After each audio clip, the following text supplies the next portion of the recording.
বৌদি আপনার ফোন এসছে, আপনার স্বামী ফোন করেছে বোধহয়।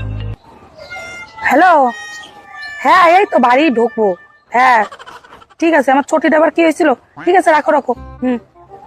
দাদা এ না আপনার ফোন। আচ্ছা, আপনার ফোনের উপরে আমাদের ছবি কেন? হ্যাঁ, ও মানে ওই ও আপনি কি আমার ফ্যান? হ্যাঁ হ্যাঁ হ্যাঁ হ্যাঁ ফ্যান ফ্যান। আমার রিল ভিডিও দেখেন না? হ্যাঁ হ্যাঁ, আপনার রিল ভিডিও দেখি ও। ফেসবুকে, খুব সুন্দর ভিডিও বানান। ও তার মানে আপনি মনে হয় আমার বড় ফ্যান। হ্যাঁ হ্যাঁ, বড় ফ্যান বড়। দাঁড়ান দাঁড়ান, আমার তো ফেসবুকে ফলোয়ার্স মোটে 150 জন, তার মধ্যে নিশ্চয়ই একজন তুমি। হ্যাঁ হ্যাঁ হ্যাঁ, আমি আমি আমি একজন খুব সুন্দর ফ্যান। আমি খুব ভালো ভিডিও বানান আপনারা, আমার হেভি লাগে। ঠিক আছে তাহলে দেখবেন, কিন্তু লাইক করবেন, কমেন্ট করবেন, শেয়ার করবেন। ঠিক আছে? হ্যাঁ হ্যাঁ করবো। বাবা আমার একটা বড় ফ্যানের সাথে দেখা আসবেন, হ্যাঁ আমাদের বাড়িতে। হ্যাঁ হ্যাঁ হ্যাঁ। ঠিক আছে।